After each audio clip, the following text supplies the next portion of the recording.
성탄절 후 첫 번째 주일 우리에게 주신 하나님의 말씀은 마태복음 2장 13절에서부터 23절까지의 말씀, 신약성경 2면입니다.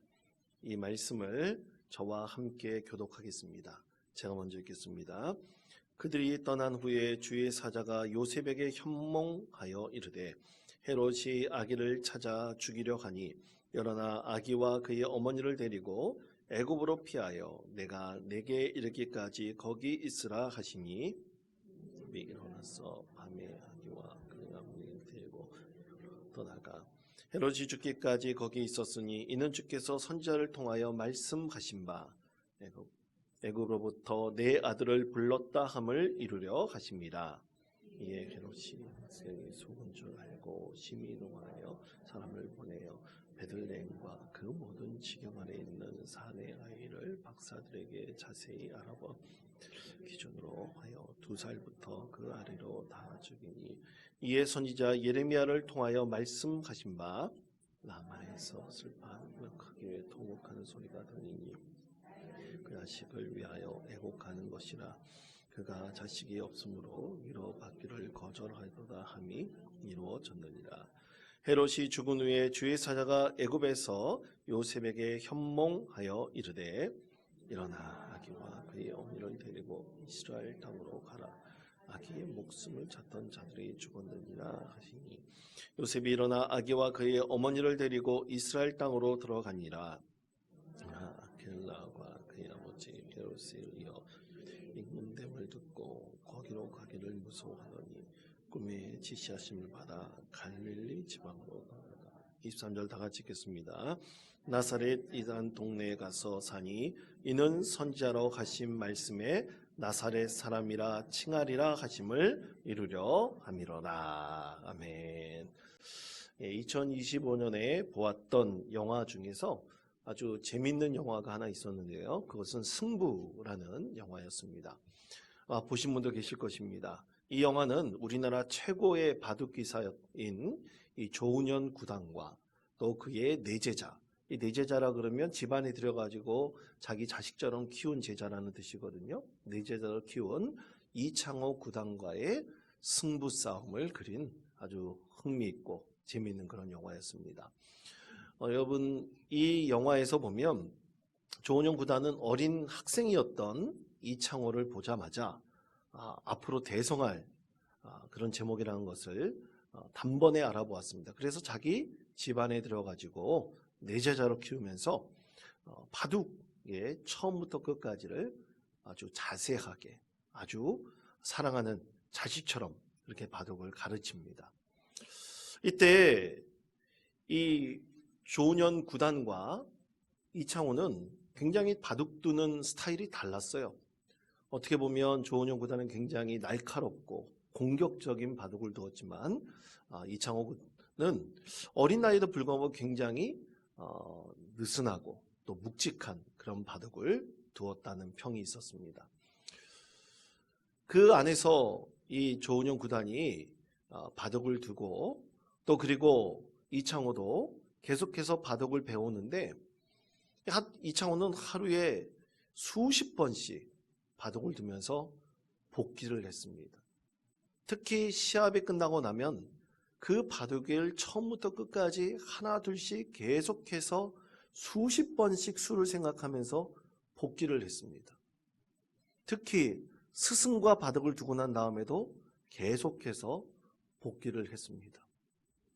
그리고 이 복기는 결국 스승의 기보를 철저히 복기하는 그 지경까지 이르렀고요. 참으로 놀랍게도 1990년 동양증권배에서 스승 조은현 구단을 이 나이 20세도 되지 않은 이창호가 꺾는 아주 이변을 그 대회에서 낳게 되었습니다. 여러분, 스승이 제자에게 꺾였다. 참으로 놀라운 기사였죠. 근데 스승의 입장에서 보면 자기가 키운 네 제자로 키운 제자에게 졌다는 사실은 너무나 충격적인 일이었습니다. 조은영 구단은 그때 아주 큰 상처를 입었죠. 그러면서 계속해서 1990년부터 13년 동안 이 제자에게 단 한 번도 이기지 못했습니다. 13연패를 당하게 되었습니다. 그럼에도 불구하고 조은영 구단은 결코 포기하지 않았습니다. 자기 제자가 구단으로, 이창호 구단으로 전 세계에 그의 이름을 알릴 때에도 그는 묵묵히 자기 제자에 대해서 공부를 했습니다. 그리고 계속해서 복기를 했습니다. 어려운, 참으로 고통스러운 13년의 시간이 끝나고 드디어 2002년에 삼성화재배에서 드디어 자기 제자 이창호 구단을 2대0으로 완전히 꺾는 아주 기염을 토하게 되었던 것입니다. 이 영화에서는 이 승부에 대해서 두 사람의 이 싸움에 대해서 아주 재미있게 그려내고 있지만 참으로 그 한 번의 승리를 위해서 그리고 그 피나는 노력 가운데 그 어렵고 힘든 고통을 이겨내는 두 사람의 모습을 아주 잘 그려내고 있는 그런 작품이었습니다. 여러분, 이 제자가 스승을 이긴다는 것은 참으로 놀라운 일이지만 스승이 제자에게 피하여 그 모든 과정을 인내하고 견디며 복귀한다는 것, 그 과정은 정말로 힘들고 어려운 과정이었을 것입니다. 그러나 그는 자기 제자를 이기기 위해서 어제의 자기의 영광을 다 버려버렸습니다. 그리고 초심으로 돌아가 자기가 쌓아왔던 그런 명성을 다 뒤로하고 새롭게 시작하여 이제 그가 새로운 인생길을 찾아가게 되었던 것입니다. 사랑하는 성도 여러분, 여러분에게 있어서 지나온 2025년은 어땠습니까? 여러분의 2025년을 한번 복기해 보시기를 바랍니다.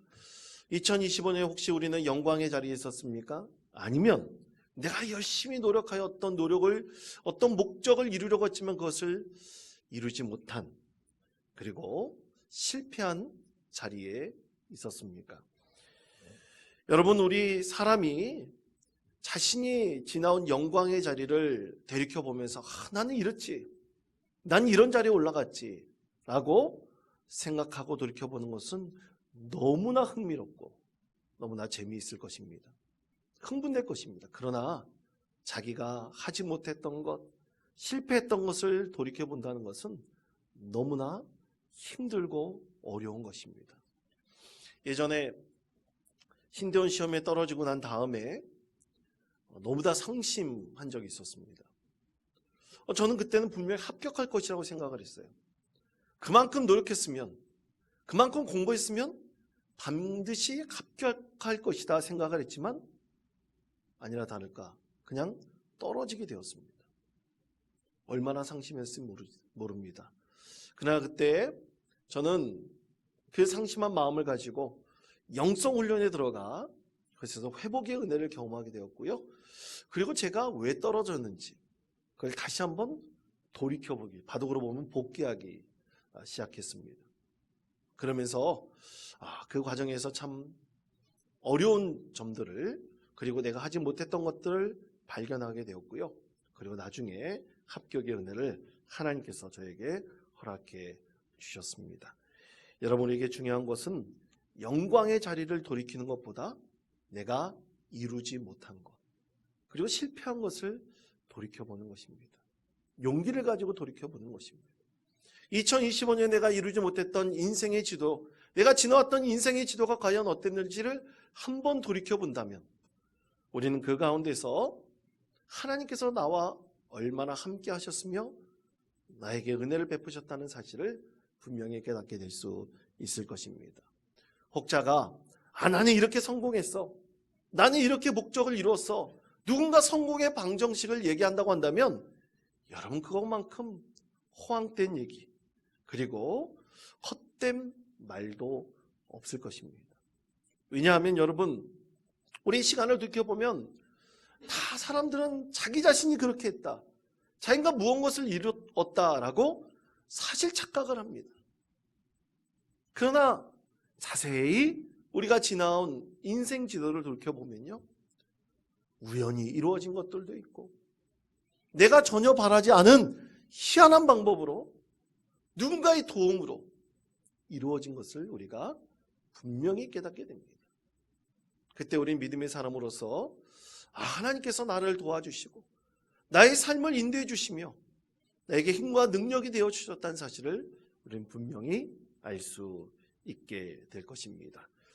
그러므로 중요한 것은 내가 하나님께서 인도해 주시는 하나님의 나를 위해서 세우신 이 인생 지도를 우리가 어떻게 순종하며 걸어갈 것이며 그 가운데서 우리가 하나님의 뜻에 따라 합당한 은혜의 열매를 거둘 수 있을 것인지 우리는 그것을 묵묵히 지켜나가야 될 것입니다. 자, 그렇다면 오늘 말씀에서 예수님께서 태어나신 후 하나님께서는 어떻게 예수님의 육신의 부모이신 요셉과 마리아를 인도하셨을까요? 그리고 그들에게 어떤 인생 지도대로 가도록 그 과정을 하나님께서 축복으로 바꾸셨을까요? 오늘 말씀을 통해서 하나님께서 요셉과 마리아에 대한 인생 지도가 과연 무엇이었는지를 깨닫고 올 한 해 우리가 걸어왔던 인생 지도를 다시 한번 돌이켜보면서 올해보다 내년에 더 하나님 주신 축복과 은혜 가운데 하나님께 순종하며 믿음으로 걸어가시는 저와 여러분 되시기를 축복합니다. 자, 첫 번째는 이것입니다. 말씀하신 대로 인도하시는 하나님 아버지이심을 우리 인생 지도를 통해서 분명히 깨달을 수 있을 것입니다. 자, 마태복음 2장 15절의 말씀을 다 같이 한 목소리로 읽겠습니다. 헤롯이 죽기까지 거기 있었으니 말씀하신 바 애굽으로부터 내 아들을 불렀다 함을 이루려 하심이라. 아멘. 자, 하나님께서는 천사를 보내어서 요셉과 마리아를 급히 어디로 옮겼습니까? 애굽으로 인도하셨죠. 그러면서 하신 말씀이 아주 수백 년 전에 호세아 선지자를 통해서 호세아서 11장 1절 말씀을 통해 이스라엘이 어렸을 때 내가 사랑하여 그 아들을 애굽에서 불러냈거늘 이라는 말씀을 이루려 하신 것이다 라고 우리에게 말씀하셨습니다. 이 말씀은 참으로 놀라운 것입니다. 어떻게 하나님께서는 수백 년 전에 호세아 선지자를 통해서 하신 말씀을 그 수백 년이 지난 예수님께서 태어나신 바로 그때 그 말씀을 하나님께서 세워놓으신 인생 지도대로 가도록 하나님께서 이루셨을까? 여러분, 그것을 생각해 본다면 도저히 상상하기 어려운 일입니다. 우리가 생각하고 있는 상식과 우리의 이성으로는 도저히 판단하거나 깨닫기 어려운 것입니다. 그렇습니다. 여러분은 믿음의 영역을 우리의 인생의 상식과 또 이성으로 이해한다는 것은 참으로 힘들고 어려운 것이죠. 왜냐하면 믿음의 영역은 영적인 영역이므로 우리가 아무리 꿰맞추고 논리적으로 설명하려고 해도 그것이 맞지 않는 것이 분명히 부지기수일 것이기 때문입니다. 여러분, 혹시 어렸을 때 이 수백 개의 퍼즐을 맞춰서 한 그림을 이렇게 참 장식한 그런 경험이 있으십니까? 예전에 어렸을 때 저도 아버지가 아주 화려한 풍경이 담긴 수채화 그림이 있는 퍼즐을 사갖고 오셨어요. 그래서 저에게 한번 맞춰보라고 하셨습니다. 혼자 열심히 맞추는데 여러분, 맞췄을까요? 맞추지 못했을까요? 도저히 맞출 수가 없었습니다. 왜냐하면 퍼즐 모양이 다들 비슷해 보이는 거예요. 제가 갖고 있는 생각과 내가 보이는 그 시각을 가지고는 도저히 못 맞추겠습니다. 그러나 퍼즐의 신비함은 무엇입니까? 반드시 그 모양에 맞는 퍼즐이 있다는 거예요. 조각이 있다는 것입니다. 그러나 다른 사람이 도와주고 다른 사람의 생각과 또 다른 사람의 시각을 모아서 하다 보면 쉽게 그 퍼즐을 분명히 맞힐 때가 있는 것입니다. 여러분, 그렇습니다.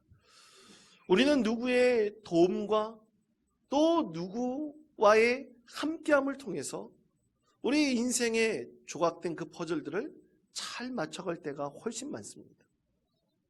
인생의 지도도 마찬가지입니다. 오늘 말씀 속에서 요셉과 마리아에게 하나님께서 인생의 짐을 쥐어주셨죠. 그 인생의 짐이라는 것은 뭡니까? 바로 예수님의 육신의 부모가 되는 인생의 짐을 지어주셨습니다. 왜 마리아와 요셉에게 이런 인생을 짐을 지게 하셨는지 우리는 상식적으로 이해하기는 어렵습니다.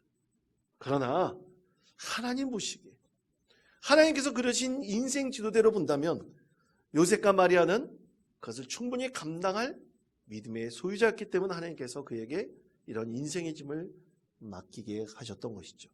그러면서 그들이 갖고 있는 인생의 퍼즐들을 하나 둘씩 하나님께서 조각한 것을 맞춰가게 하심으로써 그 가운데 하나님의 도우심과 하나님의 인도하심이 있다는 것을 깨닫게 하시는 것입니다.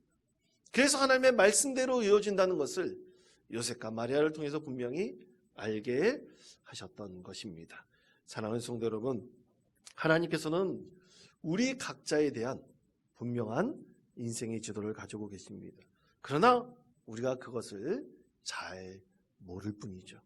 그러나 이상하게 조각 퍼즐 하나하나 맞을 때마다 우리는 희열을 느끼듯이 우리 하나님께서 우리 인생 지도를 하나하나 조각 맞추듯이 걸어가게 하실 때 우리는 그 가운데 하나님께서 우리를 도와주시고 우리 가운데 함께 하신다는 것을 분명히 깨닫게 되면 영적인 충만함을 얻게 되므로 우리 하나님께 감사와 영광을 올려드릴 수 있을 것입니다. 그러므로 여러분, 우리 믿음의 눈과 마음으로 하나님의 뜻을 구하면 반드시 우리 인생 지도가 어떻게 펼쳐질지를 분명히 깨닫게 하시며 우리의 조각을 맞춰가고 있음을 하나님께서 분명히 알게 하실 것입니다.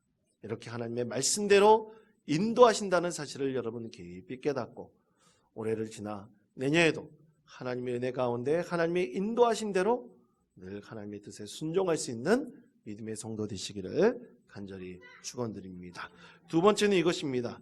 고통 속에서 함께 하시는 하나님 아버지를 우리는 우리의 인생 지도 속에서 분명히 발견할 수 있을 것입니다. 그런데 문제는 여러분, 우리에게 좋은 일이 있잖아요. 참 좋은 일이 있으면 하나님께서 그리시는 이 인생 지도에 그렇구나, 하나님 감사합니다, 하나님께서 이렇게 그리셨습니다, 우리는 그렇게 깨달을 수 있습니다. 그런데 만약 고통 앞에 놓이게 되면 참으로 이해하기 어려운 마음이 들고 또 상심과 좌절을 갖게 되기도 합니다.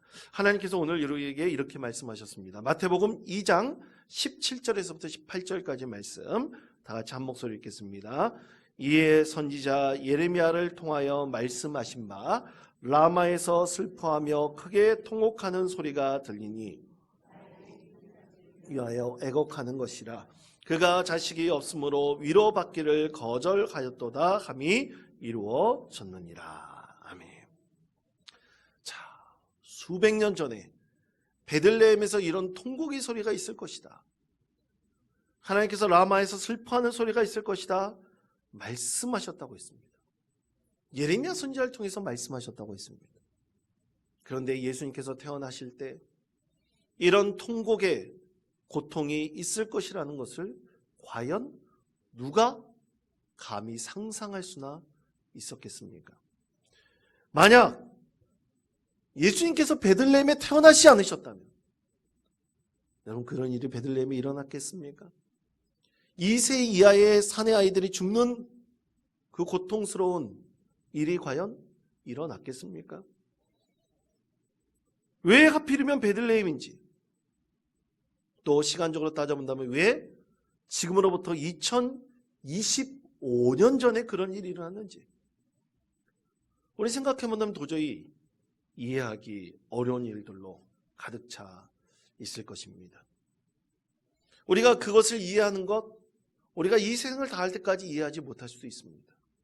그러나 여러분에게 분명한 것이 있습니다. 그것은 뭐냐면 하나님의 계획, 하나님의 뜻하신 것에는 결코 실수가 없다는 것을 우리는 분명히 알 수가 있습니다. 그 가운데서 하나님께서 무엇을 깨닫게 하시는지 우리는 분명히 믿음으로 구해야 합니다. 여러분, 한 농부가 있었습니다. 그는 하나님을 믿지 않는 사람이었고요. 그리고 자신의 힘으로 이 큰 농사를 다 지을 수 있다는 그런 자신감이 가득 차 있는 농부였습니다. 올해도 그는 뜻하지 않게 참으로 많은 수확을 거둬들여서요, 창고에 가득 채워넣었습니다. 그래서 그는 자신을 자랑하면서 어떤 기독교 잡지에 편지를 보냈습니다. 나는 하나님을 알지도 못하고 예수님을 알지도 못하는데 올 한 해 가을에 저는 이렇게 많은 큰 수확을 거뒀습니다. 그런데 내 옆에 있는, 옆집에 있는 그 농부는 그리스도인인데 저보다 형편없었습니다. 그렇다면 하나님의 공의는 과연 어디에 있습니까? 조롱하듯이 그렇게 편지를 보냈습니다. 그때 그 기독교 잡지의 편집인은 그 편지를 받아보고 아주 간단하게 짧지만 깊은 응답을 이렇게 보냈습니다. 하나님은 가을에 결산하지 않으십니다. 또 하나님께서는 연말에도 결산하지 않으십니다. 이렇게 답신을 보냈다고 합니다. 여러분, 그렇습니다. 우리는 때로 눈에 보이는 결과로 우리 하나님의 사랑을, 하나님께서 우리에게 계획하신 것을 자꾸만 내가 갖고 있는 자로 재려고 할 때가 참 많이 있죠. 그것으로 우리는 하나님께서 우리에게 그려놓으신 인생 지도를 제대로 알기 어렵습니다. 여러분, 다 형통한다고 하나님께서 주신 인생 지도대로 가는 것이고, 그렇지 않으면 하나님의 인생 지도가 잘못됐다고 말할 수 있겠습니까? 여러분, 그럴 수 없습니다. 어떤 농부와 같은 사람의 형통함 때문에 우리 마음이 참으로 부럽고 또 마음에 참 고통이 우리 가운데 임할 수도 있습니다. 시기와 질투도 분명히 우리가 가질 수도 있습니다. 나는 이렇게 열심히 믿음 생활하는데 왜 다른 사람은 저렇게 복을 받는지 이해할 수 없는 마음이 우리 가운데 분명히 들 때도 있을 것입니다. 그래서 하나님을 믿는 신앙도 어떻게 보면 이 갈대처럼 흔들릴 수도 있습니다. 그러나 우리가 분명히 알아야 할 것은 하나님의 계획하심과 인도하심에는 결코 실수가 없다는 것입니다. 그러므로 사랑하는 성도 여러분, 우리 인생이 올 한 해로 맺는 열매로만 내 인생이 전부라 평가할 수 있겠습니까? 하나님께서 우리에게 계획하신 인생 지도가 다 허술한 건가요? 그렇게 말할 수는 없을 것입니다. 하나님의 시간 안에 모든 것이 합력하여 선을 이룰 수 있도록 하시는 것이 우리 하나님의 신실하심이며 또 우리 하나님의 인도하심입니다. 그러므로 여러분, 올 한 해 우리에게 참으로 힘들고 어려운 일이 있었다면 그 가운데서 하나님께서 나에게 어떤 계획으로 인도하실지, 그리고 그 어려움 속에서 우리는 무엇을 깨닫게 하실지 우리를 하나님께 기도하면서 분명히 여쭤보시기를 바랍니다. 그렇다면 하나님께서 나에게 주시는 인생 지도 속에서 그렇게 하게 하신 분명한 이유가 있다는 것을 우리가 조금이나마 깨달을 수 있을 것입니다. 세상에서 믿음으로 산다는 것은 여러분 하나님께서 주신 귀한 축복입니다. 왜냐하면 늘 하나님께서 우리와 함께 하심을 믿고 우리 하나님께서 우리의 최후의 보루가 되어 주시기 때문입니다. 우리 모두 올 한 해 나를 인도하셨던 우리 하나님을 의지하며 하나님께서 우리의 고통 속에서 함께 하심을 여러분 믿음으로 고백하시며 우리의 삶 전체를 통해서 하나님께 영광 올려드리는 복된 성도 되시기를 바랍니다. 세 번째로 우리의 내일을 책임지시는 하나님 아버지이심을 우리는 분명히 깨닫게 될 것입니다. 자, 마태복음 2장 22절에서부터 23절까지 말씀 다 같이 한 목소리 읽겠습니다. 그러나 아켈라오가 그의 아버지 헤롯을 이어 거기로 가기를 무서워하더니 꿈에 지시하심을 받아 갈릴리 지방으로 떠나가 나사렛이란 동네에 가서 사니 이는 선지자로 하신 말씀에 나사렛 사람이라 칭하리라 하심을 이루려 함이로라. 아멘. 요셉과 마리아는 천사를 통해서 하나님께서 예수님을 죽이려 했던 헤롯과 그의 무리들이 다 죽었다는 것을 알려주셨죠. 그리고 그들을 다시 예루살렘으로, 아니 그들이 있는 고향 땅으로 돌아가도록 하나님께서 말씀을 주셨습니다. 그런데 또 하나님께서 나타나셨어요. 천사를 보내셔서 나타나셨습니다. 지금 유대 땅을 지배하는 아켈라오가, 그가 이 아버지와 같은 포악한 사람이므로 그 땅으로 돌아갈 때 분명히 주의할 것을 말씀하셨죠. 그래서 하나님께서는 이 요셉과 마리아를 갈릴리 지방으로 인도하셨습니다. 그리고 나사렛이라는 작은 동네에 들어가 살도록 하셨죠. 그것도 하나님께서 오래전에 말씀하신 대로 나사렛 사람이라는 것을 많은 사람들에게 예수님께서 바로 그런 분이라는 것을 알려주시기 위해서 나사렛으로 인도하셨다. 오늘 성경 우리에게 그렇게 말씀하고 있습니다. 하나님께서는 일부러 예수님의 가족을 이 나사렛으로 인도하셨던 것이죠. 그리고 하나님께서는 바로 갈릴리라는 지방, 변방 지방, 그리고 많은 가난한 사람들이 핍박받으며 사는 바로 그 지역 나사렛으로 가게 하셔서 그곳에서 우리 예수님께서 자라나게 하심으로 많은 사람들과 함께 믿음의 훈련을 받도록 하신 것입니다. 바로 그것을 믿음의 훈련장으로 하나님께서 삼으셨던 것이죠. 그리고 요셉과 마리아는 그곳에서 예수님 이외에 6명의 자녀들을 낳아 하나님께서 주신 축복과 은혜 가운데 거할 수 있도록 하나님께서 인도해 주셨던 것입니다. 그렇습니다. 여러분, 하나님께서는 반드시 우리의 내일을 책임져 주십니다. 이때 필요한 것은 하나님께서 우리에게 어떤 것을 이루실지, 또 그것을 잠잠히 기다리며 우리는 하나님께 구하는 것입니다. 기도하는 것입니다. 올해 이런 축복을 주셨는데, 이런 어려움을 우리가 극복해 왔는데 우리 하나님께서 내년에 과연 우리에게 무엇을 주시겠습니까? 하나님, 내년에 이런 일이 있기를 소망합니다. 우리의 기도가 반드시 응답받기를 원합니다. 참으로 힘든 과정을 겪고 내년엔 더 좋은 것으로 하나님께서 우리 가운데 함께 해달라고 반드시 구해야 됩니다. 그러므로 여러분, 우리 하나님께서 구하는 그에게 잠잠히 기다리며 하나님의 뜻을 이루실 것을 분명히 여러분을 통해 기대하고 계실 것입니다. 그때 여러분, 우리가 반드시 가져야 될 중요한 마음이 있습니다. 그것은 겸손히 묵묵히 하나님의 뜻을 기대하고 기다리는 것입니다. 절대로 교만한 마음을 갖지 않는 것입니다.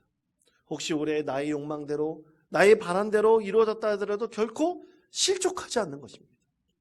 더욱더 겸손히 하나님의 뜻을 구하며 하나님께서 우리 가운데 이루실 것이 무엇인지를 묵묵히 기대하고 늘 하나님께 기도하며 소망하는 것입니다. 여러분, 도로에 보면 빨간불을 무시하고 지나가는 차량들을 참 많이 볼 때가 있습니다. 뉴욕 같은 도시는요, 엄청난 교통량으로 굉장히 이 교통지옥이라는 그런 별명을 갖고 있는 곳인데요.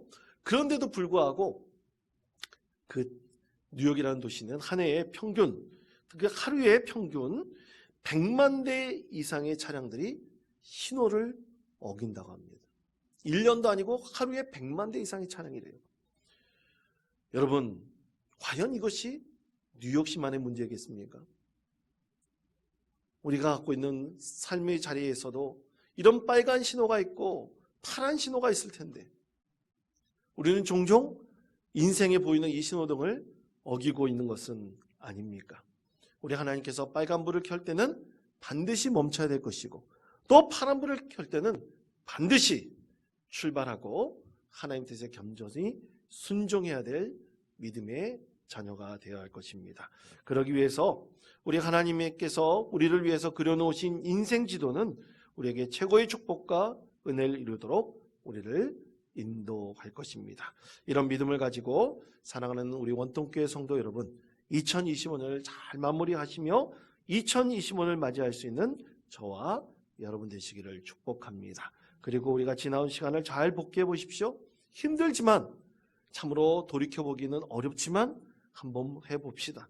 그 가운데 하나님께서 우리의 인생 지도를 어떻게 계획하셨는지를 깨닫게 된다면 하나님께서 우리에게 베푸신 올 한 해의 은혜를 알게 될 것입니다. 이런 소망을 가지고 한 주간 믿음으로 이 세상 모든 제약 가운데 승리하며 믿음 가운데 인도하시는 하나님의 감사하는 복된 성도 되시기를 간절히 축원드립니다.